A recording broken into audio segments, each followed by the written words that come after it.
तो हेलो दोस्तों, आप सभी का स्वागत है आज की इस नए वीडियो में। तो दोस्तों, आज के इस वीडियो में हम देखेंगे 3.1 के आगे के क्वेश्चन को, क्योंकि जो लेक्चर नंबर 16 आया था उसमें हमने 3.1 जो प्रश्नावली है आपकी, उसमें क्वेश्चन नंबर हमने 6 तक को ही सॉल्व किया था।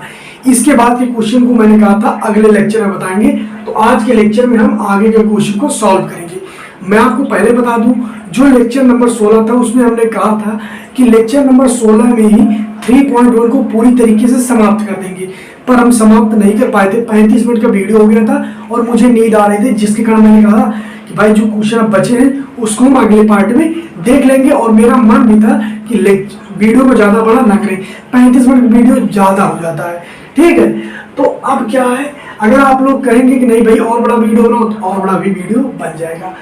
तो आज के इस वीडियो में हम जो देखेंगे लेक्चर 17वां है, पार्ट तीसरा है, दूसरा पार्ट नहीं है, ये पार्ट तीसरा है। क्योंकि जो पहला पार्ट आया था उसमें हमने मैट्रिक्स का इंट्रोडक्शन जाना था। दूसरा पार्ट जो आया था उसमें क्वेश्चन नंबर 1 से लेकर क्वेश्चन नंबर 6 तक को सॉल्व को आसान तरीके से समझेंगे। तो एक भाई ने कमेंट में भी किया था, भाई बहुत अच्छा समझाया हो, तो जिसने भी कमेंट किया था उसको उस कमेंट करने के लिए बहुत बहुत धन्यवाद और बहुत मैं आभार व्यक्त करता हूँ, ठीक है। तो चलिए अब क्वेश्चन हम आगे को देखते हैं। तो क्वेश्चन नंबर 17वां है, तो देख लीजिए 17वां क्वेश्चन क्या कहता है।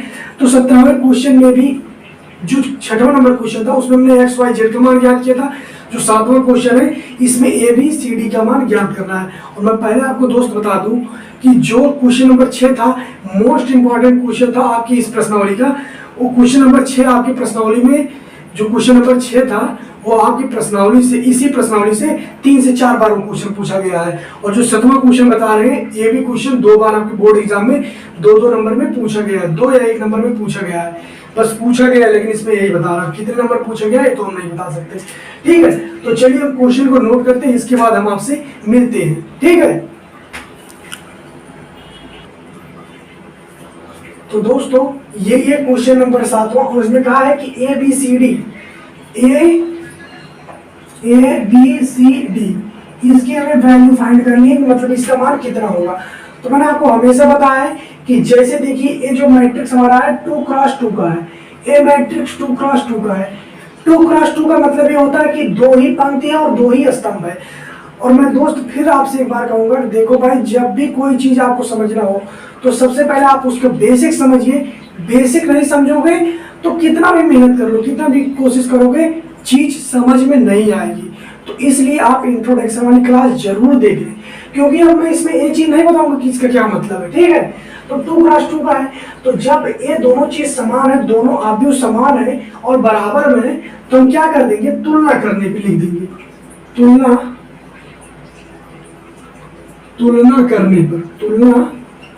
करने पर। अब जैसे हम तुलना करने पर लिखेंगे तो क्या हो जाएगा, तो देखिए इस अवयव का पहला अवयव ए है और पहला अवयव इसका ए है, तो a minus B equal to क्या आ जाएगा, -1। हाँ, a minus B equal to -1 आ जाएगा। इसके बाद देखिए 2a plus C equal to क्या आ जाएगा, 5। तो इसके बाद क्या है, 2a minus B equal to क्या आ जाएगा, 0। इसके बाद फिर देखिए क्या आ जाएगा, 3c plus D equal to 13। दोस्तों जो अवयव में दिया था वही चीज हम उतार लिए। इसके बाद क्या है, अभी हमें वैल्यू फाइंड करनी है। तो देखते हैं हम कैसे आ जाएगा। तो यहाँ पे देखिए कोई यार आसान तरीका तो नहीं लग रहा जिससे आ जाए, लेकिन यहाँ पे जो पहला समीकरण है और ये दूसरा है, ये तीसरा है, ये चौथा है, तो हम पहला और तीसरे समीकरण को जोड़ देंगे। तो जब जोड़ देंगे तो बी भी जाएगा कट। तो इसमें हम क्या लिखेंगे, समीकरण 1 माइनस समीकरण 3। अभी देखिए, अभी आपको पता लग जाएगा क्या होगा इससे। तो दोस्तों अभी देखिए क्या है, समीकरण 1 और समीकरण 3 को आपस में हम घटा देते हैं, ठीक है। तो आप देख सकते हैं समीकरण 1 यही है ना, तो यहाँ पे हम क्या कर दिए, 1 मिनट रुक जाइए आप, पहले मैं इसको चेंज कर दूं। तो देखिए यहाँ पे क्या है, समीकरण 1 यही है ना, तो देखिए क्या होगा, a माइनस बी हो गया। इसके बाद क्या है, 3, तो यहाँ पहले माइनस है, माइनस समीकरण 3 क्या है, 2a माइनस बी, यही है ना। अब फिर देखिए क्या है, पहले -1 है, तो इधर भी पहले -1 ही लिखेंगे। इसके बाद क्या है, माइनस है, फिर समीकरण 3 का मान, समीकरण 3 का मान 0 है, तो इसका -1 आ जाएगा, इधर क्या हो जाएगा, -1 माइनस का गुणा हो जाएगा तो -2b हो जाएगा, इधर आ जाएगा माइनस गुणा इसमें होगा तो प्लस बी हो जाएगा। तो ठीक है, अब देखिए क्या हो गया, यहाँ पे देखिए प्लस, यहाँ पे देखिए माइनस भी है, यहाँ पे देखिए प्लस भी है, दोनों कट जाएगा। यहाँ पे क्या है, a माइनस 2a, तो यहाँ पे क्या हो जाएगा a माइनस 2a हो जाएगा, और यहाँ पे क्या हो जाएगा माइनस a। तो यहाँ पे क्या बचेगा, यहाँ पे क्या बचेगा माइनस, यहाँ पे क्या बचेगा माइनस a, और यहाँ पर भी माइनस a। तो a कट जाएगा और a का मान आपका प्राप्त हो जाएगा दोस्त 1। ए का मान 1 प्राप्त हो जाएगा। कैसे प्राप्त हो जाएगा, यहाँ पे मैंने आपको बता दिया कि समीकरण 1 को समीकरण 3 में से घटा दीजिए। इसके बाद देखिए ए बी और बी कट जाएगा, यहाँ पे ए बचेगा, इसके बाद ए आ जाएगा। ए का जो मान दोस्तों हमें प्राप्त हुआ है, इस मान को हम समीकरण 1 में रख देते हैं। ठीक है, तो देख लीजिए क्या हो जाएगा, यहाँ पे देख लीजिए a minus B equal to -1 है ना, यही मान अब यहाँ पे हम रख देते हैं। a का मान 1 है, माइनस बी था, माइनस बी रहने दीजिए, माइनस a था, माइनस 1 रख दिए। ठीक है, अब देखिए क्या है, इस b को हम इस साइड लाएंगे, और जब इस b को हम यहाँ पे लाएंगे माइनस b से प्लस b हो जाएगा, और ये माइनस वाला उस साइड जाएगा तो प्लस हो जाएगा। ये आप भी जानते हो, अगर माइनस को उस साइड ले जाए तो प्लस हो जाएगा, प्लस को उस साइड ले जाएंगे तो माइनस हो जाएगा। देख लीजिए क्या हो जाएगा, यहाँ पे 1 हो गया, और इस माइनस को हम इस साइड लेके गए और इसको हम इस साइड लेके आए, ये प्लस 1 हो जाएगा और ये b हो जाएगा। तो b का मान दोस्तों क्या हो जाएगा 2। तो a और b का मान आप प्राप्त कर लिए। ठीक है, अब दोस्तों देखिए b का मान जो प्राप्त हुआ है, b के मान की सहायता से हम c का मान ज्ञात कर लेंगे, पर ऐसा हो नहीं सकता, इसलिए समीकरण 2 में हम a का मान प्राप्त कर लेंगे और इससे ही हम c का मान ज्ञात कर लेंगे। तो देख लीजिए क्या है, 2a है प्लस c इक्वल टू में क्या है 5, यही है ना। अब a की जगह पे हम 1 रख देंगे, c इक्वल टू 5, तो यहाँ क्या होगा 2 प्लस c इक्वल टू 5, एक 2 इस साइड जाएगा तो c इक्वल टू क्या हो जाएगा 2 माइनस, c इक्वल टू क्या हो जाएगा 5 माइनस 2, तो c का मान क्या हो जाएगा 3। अब देख लीजिए c का मान 3 प्राप्त हो गया, a का मान 1, b का मान 2, c का मान 3। अब c की सहायता से हम b का मान ज्ञात कर सकते हैं नहीं दोस्तों, तो यहाँ पे देखिए क्या है 3c है प्लस d इक्वल टू में 13।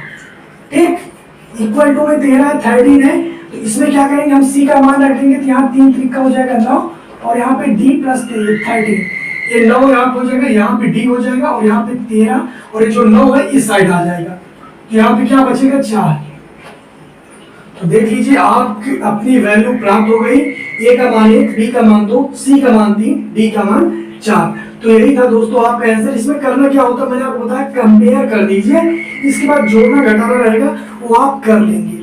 लेकिन मैं आपको फिर एक बता दूं, आरबीयू में आप 2 चीज हमेशा ध्यान दीजिएगा, अगर आप दिमाग खोल के इस क्वेश्चन को नहीं लगाएंगे ना, मतलब एकदम सावधानी से नहीं लगाएंगे ना, तो भाई क्या होगा, मात्र एक मिस्टेक हो जाए, एक मिस्टेक के बाद प्लस या माइनस का पूरा एक मान गड़बड़ा, एक मान गलत आएगा, और जैसे एक मान गलत आएगा तो आपके सभी मान गलत हो जाएंगे, और वहां पे आपका कोई आंसर शीट होगा नहीं कि भाई आप देख लें। इस चीज का विशेष ध्यान दीजिए, क्योंकि आपको ऐसा आप भी और साढ़े का ऐसा सिस्टम ही है ना, अगर इसमें आप एक मतलब माइनस से प्लस थोड़ी छोटी छोटी गलती कर दी है ना, फिर आप पूरा क्वेश्चन मतलब खराब हो जाएगा और आपको कोई आंसर नहीं मिलेगा। तो इस चीज़ का विशेष ध्यान दीजिएगा।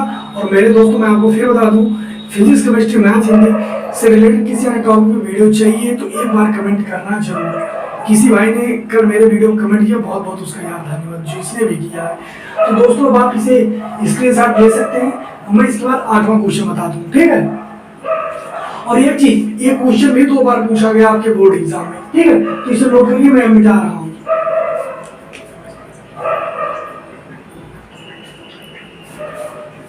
तो दोस्तों ये है आपका 8वां नंबर क्वेश्चन, क्वेश्चन नंबर 8 है, ठीक है। और बहुत इंपॉर्टेंट क्वेश्चन है, जान लीजिए आपको जो लोग पहले वाला अच्छे समझ होंगे उनके लिए तो बहुत जरूरी है। ये थ्योरेटिकल क्वेश्चन है, इसको समझना पड़ेगा, और मैं आपको अच्छे बता दूंगा यदि नहीं भी आ रहा है तो। इसमें क्या कह रहा है, a इक्वल टू ए आई जे, इसके बाद क्या है आव्यूह m क्रॉस n, एक वर्ग आव्यूह है यदि, मतलब इसमें बताना है कि एक किस कंडीशन, जो आपकी 3 कंडीशन दी गई है, एक किस कंडीशन के लिए एक वर्ग आव्यूह है, एक वर्ग आव्यूह है आपको बताना है। तो मैं आपको फिर से बता दूं, तो देखिए मैंने आपको वर्ग आव्यूह बताया था, भाई वर्ग आव्यूह क्या होता है, लेकिन एक बार यहाँ पे मैं आपको रिवाइज करना चाहता हूँ वर्ग आव्यूह क्या है, जैसे आपको पता लगेगा ना आंसर आप बता दोगे। तो दोस्तों हमने बताया था कि यदि कोई आव्यूह है, यदि कोई आव्यूह है तो उसे m क्रॉस n दिया रहता है।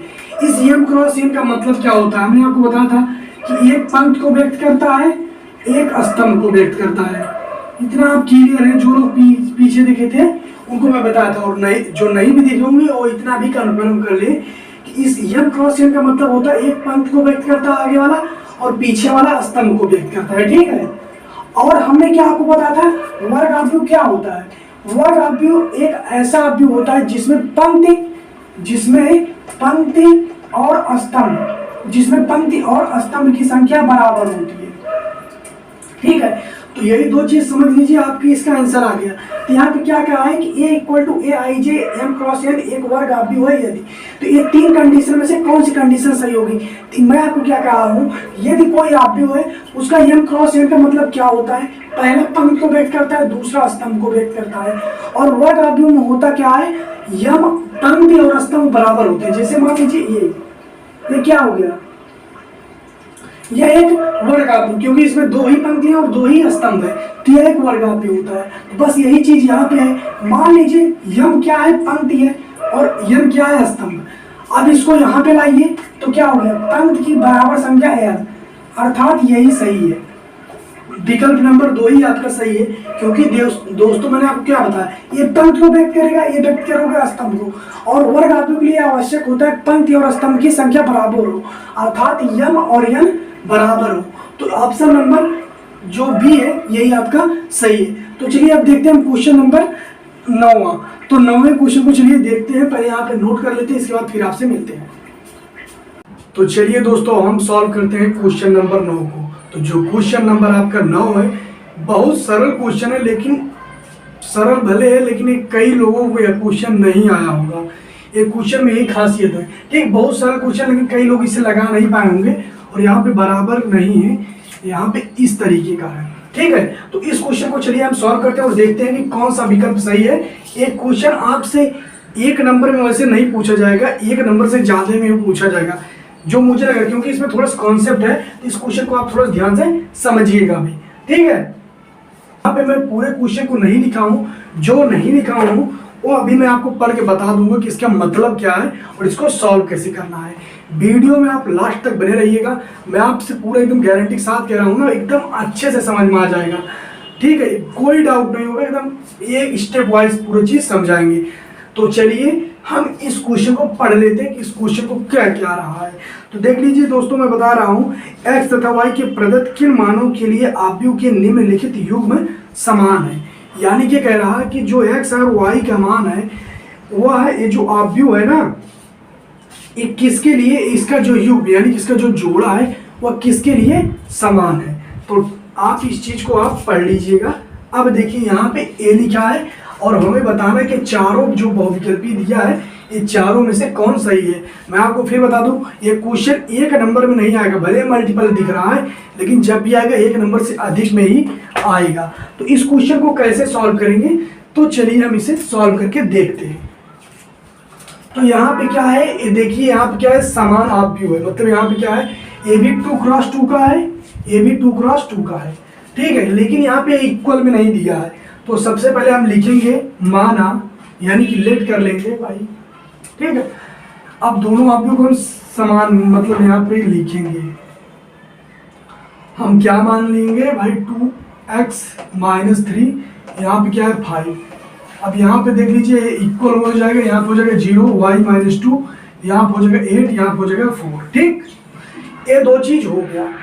अब देखिए क्या होता है कि हम इसको हमने आपको बताया ना कि दोनों समान है 2 क्रॉस 2 का, तो हम क्या लिख देंगे समान आव्यूह की परिभाषा से। तो इसमें क्या हो जाएगा, हम सबको बराबर कर लेंगे। तो क्या हो जाएगा 3x + 7 21 के बराबर हो जाएगा 0 के, और जब ये 0 के बराबर होगा तो x = क्या आ जाएगा, x ये बराबर हो जाएगा। ठीक, अभी हमें मान नहीं याद करना। ठीक, अब देखिए ये किसके बराबर हो जाएगा, y - 2 किसके बराबर हो जाएगा 5 के, ए वाला इसके बराबर हो जाएगा, y + 1 = 8, ए किसकी हो जाएगा 2x - 3 = क्या हो जाएगा 4। ये हो गया ना। अब देख लीजिए हमारा पूरा सही, यानी ए वाला इसके बराबर, ए वाला इसके बराबर, ए वाला इसके, समान आव्यूह की परिभाषा से हमने कर लिया। अभी तक आपको कोई दिक्कत नहीं हुआ होगा। ठीक है, अब देखिए हम पूरी वैल्यू प्राप्त करते हैं, यानी कि जो x एंड y दिया है हम इस वैल्यू को प्राप्त करेंगे और देखेंगे कौन कौन सी वैल्यू हमें प्राप्त हुई। इसके बाद हम आंसर आपको बताएंगे। ठीक है।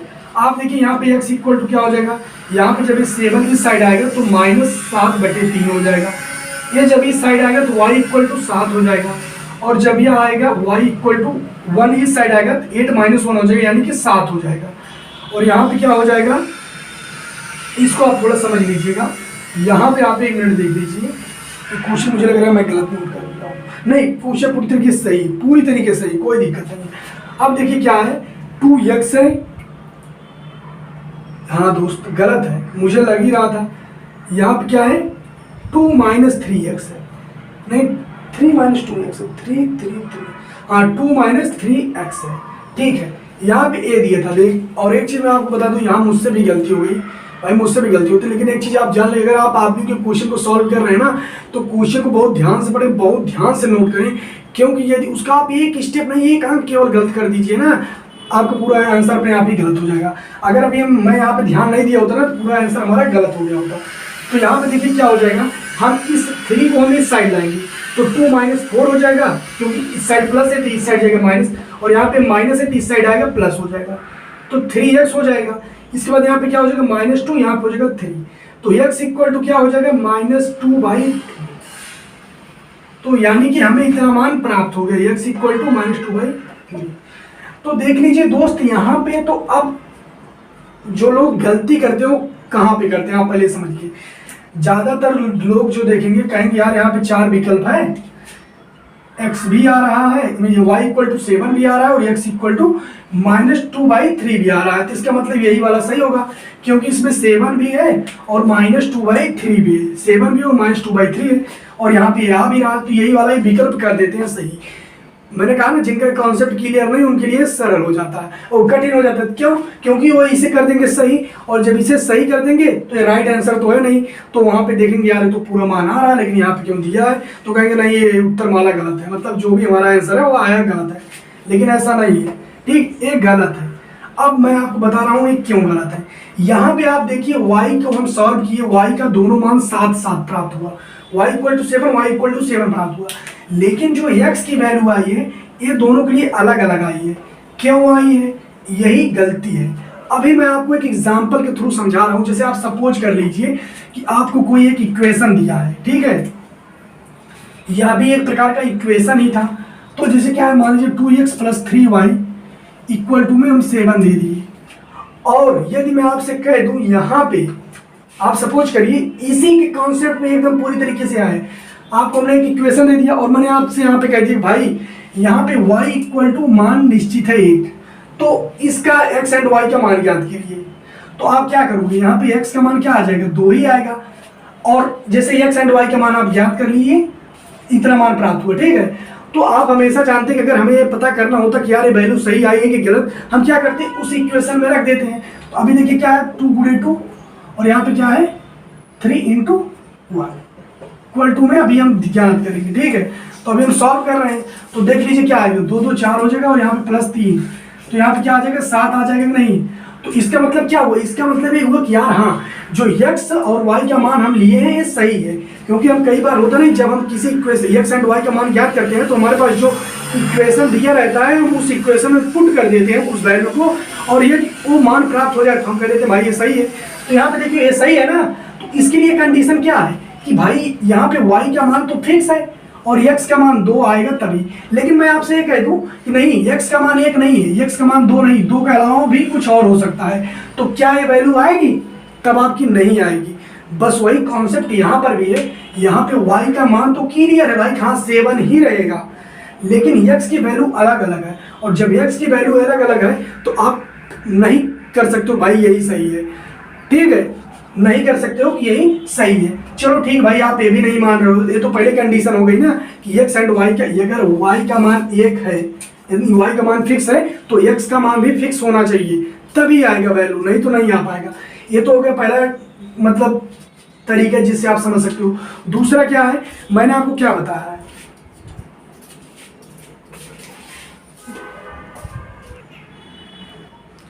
ठीक है, तो क्या हो गया, अर्थात यहाँ पे x का दो मान नहीं हो सकता है। क्योंकि कोई भी इक्वेशन तभी संतुष्ट होता है जब x एंड y का मान मतलब एक ही हो, अलग अलग नहीं हो। अलग अलग होगा तो मतलब वो संतुष्ट कर ही नहीं पाएगा। तो इस कारण से ये विकल्प नंबर 4 हो जाएगा, ठीक है। और यदि आप भाई ये भी नहीं समझ पा रहे हो तो मैं आपको सीधा सीधा कहूंगा, सबसे सरल और आसान तरीका क्या होता है, सबसे सरल और आसान तरीका क्या होता है कि अगर हमें देखना कोई वैल्यू सही है कि गलत, तो हम क्या करते हैं, जैसे अगर कोई हमारे पास समीकरण होता हो तो उसमें x एंड y का मान प्राप्त कर लेते हैं और उसी वैल्यू को रख देते हैं, और अगर उतना मान प्राप्त हो जाए तो हम कह देते हैं भाई हाँ ये समीकरण सही है। तो बस यही कॉन्सेप्ट हम इसमें भी लगा देंगे। तो यहाँ पे देख लीजिए क्या है, पहला समीकरण जान लीजिए, दूसरा है, तीसरा है और चौथा है।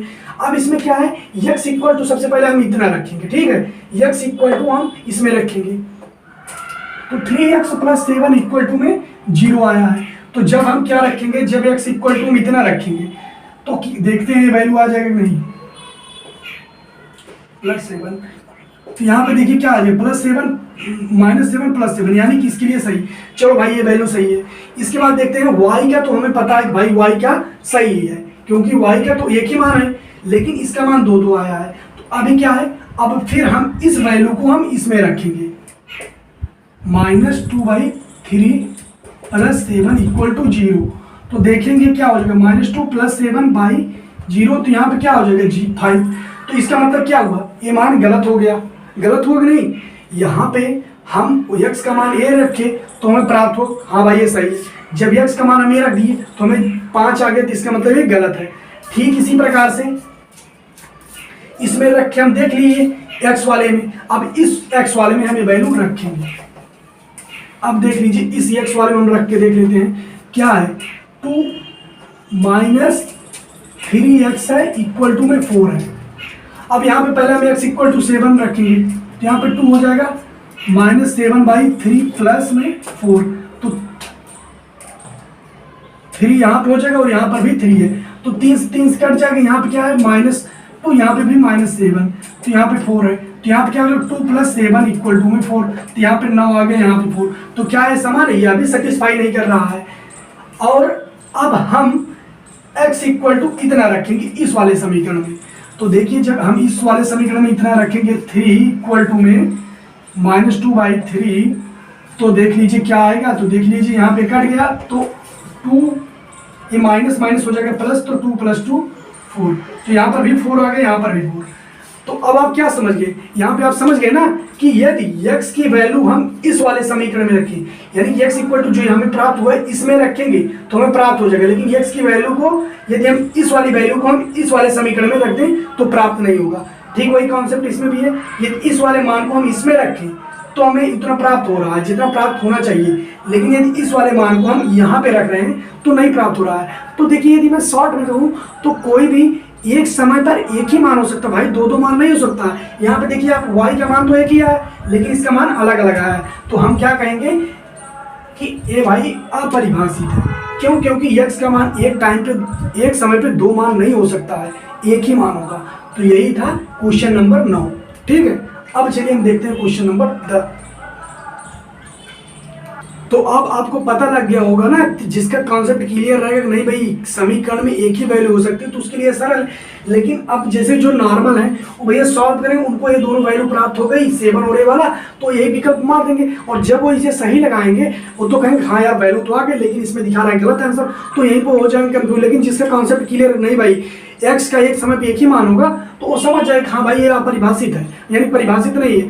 तो इसलिए हम कह रहे थे किसके लिए सरल है किसके लिए कठिन है। बहुत सरल क्वेश्चन था लेकिन कठिन बन गया। तो चलिए अब हम देखते हैं क्वेश्चन नंबर 9 को। क्वेश्चन नंबर 9 तो ये है ही। अब हम चलिए अब हम देखते हैं क्वेश्चन नंबर 10 को। तो सबसे पहले क्या है कि हम इस क्वेश्चन को मिटा दे रहे हैं, इसके बाद नोट करके फिर आपसे मिलते हैं।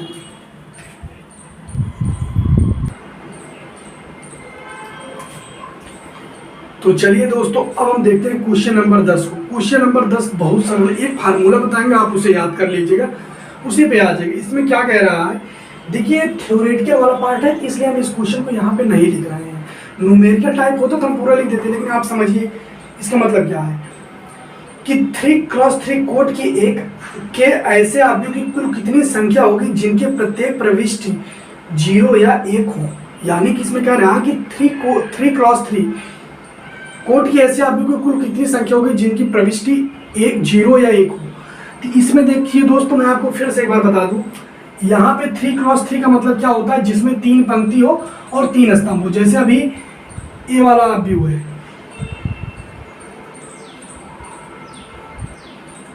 तो यहाँ पे क्या है, 2x2 का है ना, 2x2 है, इसमें यानी 2 पंक्तियां और 2 स्तंभ है। इसमें क्या कह रहा है कि 3x3 आप ऐसे आव्यूह की संख्या कुल कितनी संख्या होगी, यानी 3x3 के ऐसे कुल आव्यूह की कितनी संख्या होगी जिनकी प्रविष्टि 0 या 1 हो। तो मैं आपको फिर बता दूं, इसमें क्या करना होता है, 2 अंक के लिए कह रहा है ना, तो 2 लिख दीजिए। इसके बाद क्या है, कोटि की संख्या लिख दीजिए, कोटि की संख्या। अब यहाँ पे देखिए कोटि क्या कह रहा है, 3x3 कह रहा है ना, ये हो गया। इसके बाद अगला स्टेप आपका क्या हो जाएगा कि यहाँ पे 9 हो जाएगा, और जब आप इसका करेंगे तो 500 हो जाएगा 12, और 512 ही आपने दिया है, और यही आपका राइट आंसर हो जाएगा। आप समझिए एकदम हमेशा, अगर अभी मान लीजिए यहाँ 3x3 नहीं कहता, 2x2 कहता, तो आप यहाँ पे 2 गुणे 2 लिख देते, इसके बाद जो आता वो आंसर हो जाता। तो सरल तरीके गुणन विधि होता है, यदि आप पढ़े होंगे तो ठीक है, और यदि आप कहेंगे कि भाई ये वाला गुणन विधि समझा तो मैं वो भी बता दूंगा, ठीक है। तो अब देखिए हमारा जो एक्सरसाइज 3.1 था, लेक्चर नंबर 17 था, पार्ट दूसरा था, इसी क्वेश्चन के साथ समाप्त हो गया। अब हम मिलते हैं नेक्स्ट वीडियो में। उस वीडियो में हम चालू करने से पहले आपको गुणन बताएंगे कि आव्यूह का जोड़, घटाव और गुणा कैसे होता है, और 5 से 6 क्वेश्चन देखेंगे, क्योंकि उसमें क्या है ना, एक ही क्वेश्चन में 4-5 पार्ट है, दूसरे क्वेश्चन में 4-5 पार्ट है। तो इस प्रकार से उसमें बहुत से क्वेश्चन, लेकिन हम तब भी 5 क्वेश्चन तक सॉल्व करेंगे।